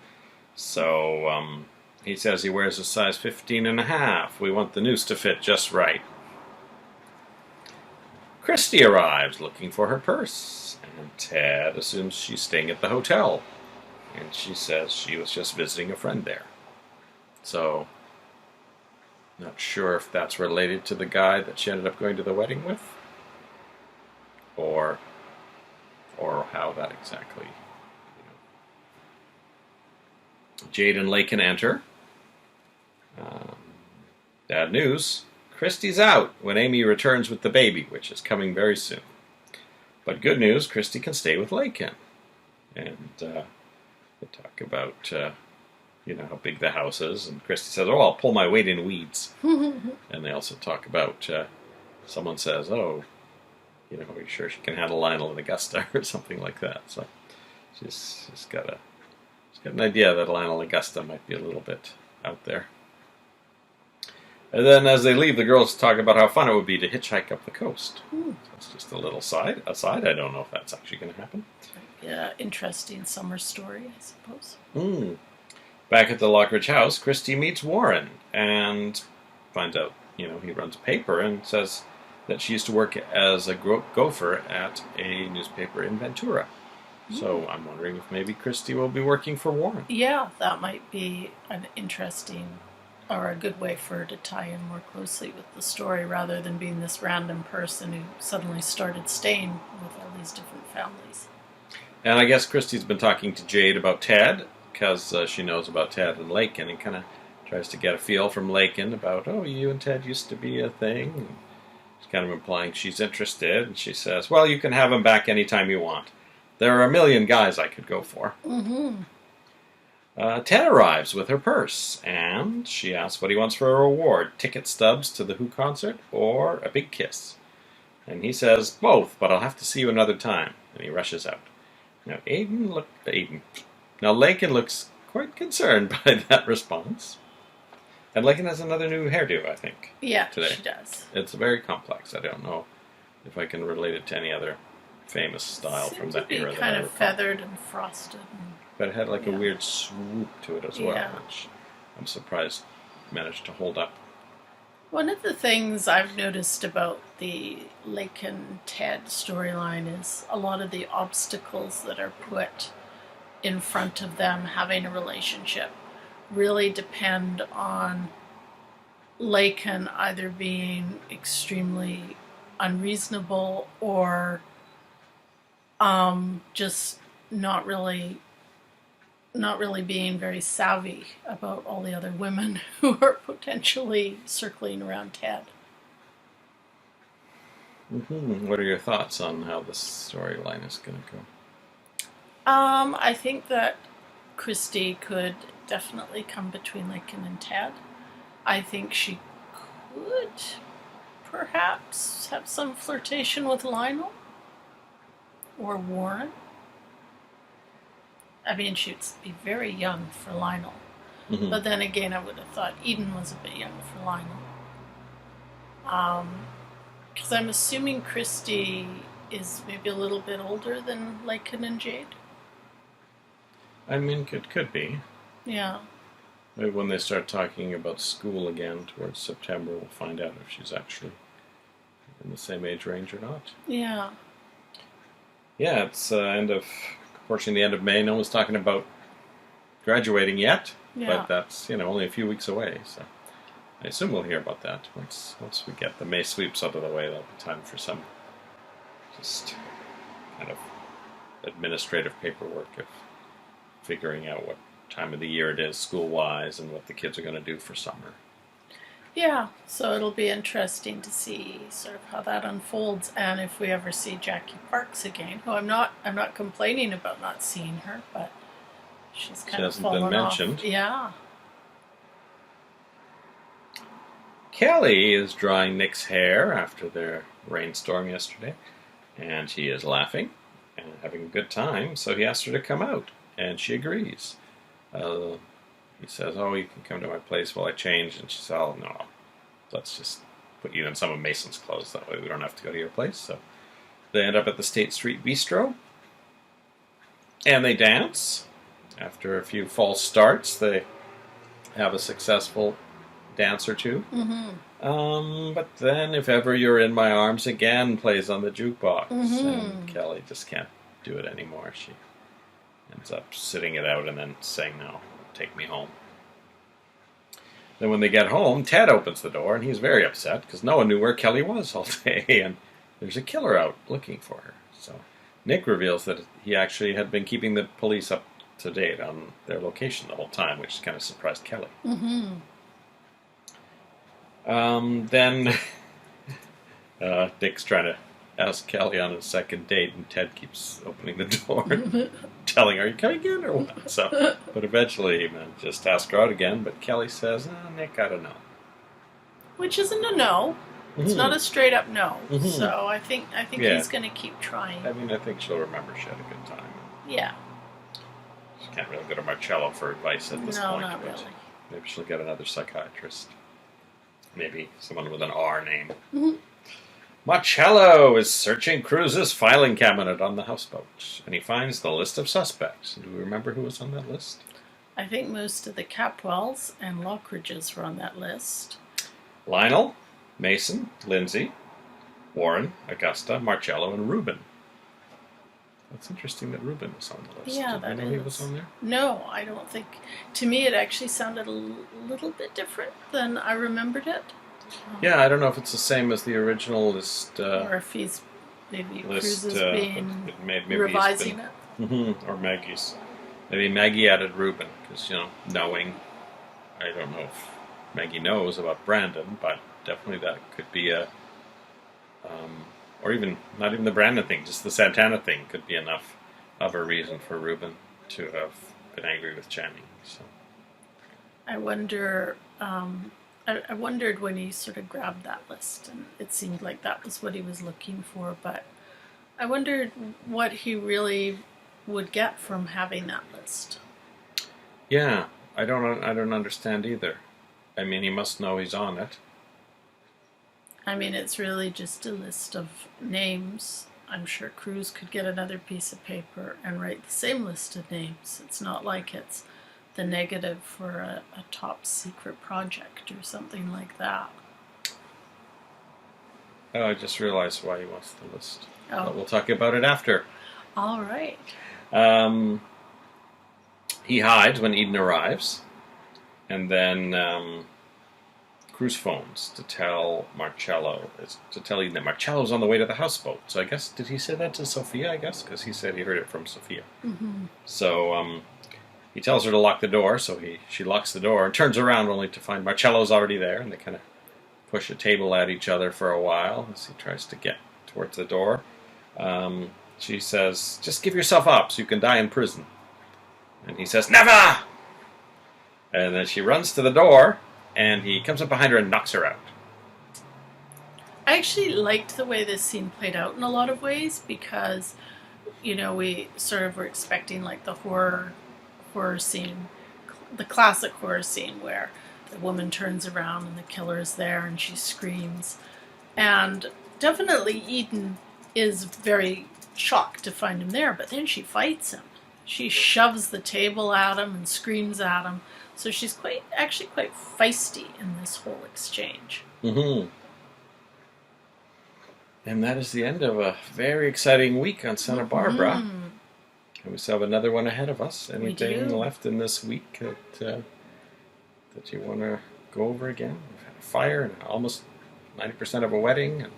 Well, one thing I thought we might want to just mention is that we just saw the Daytime Emmy Awards last night, and they had some flashbacks to previous award ceremonies, and we actually saw some familiar faces. We saw Joel Crothers in one scene. He was nominated for Edge of Night.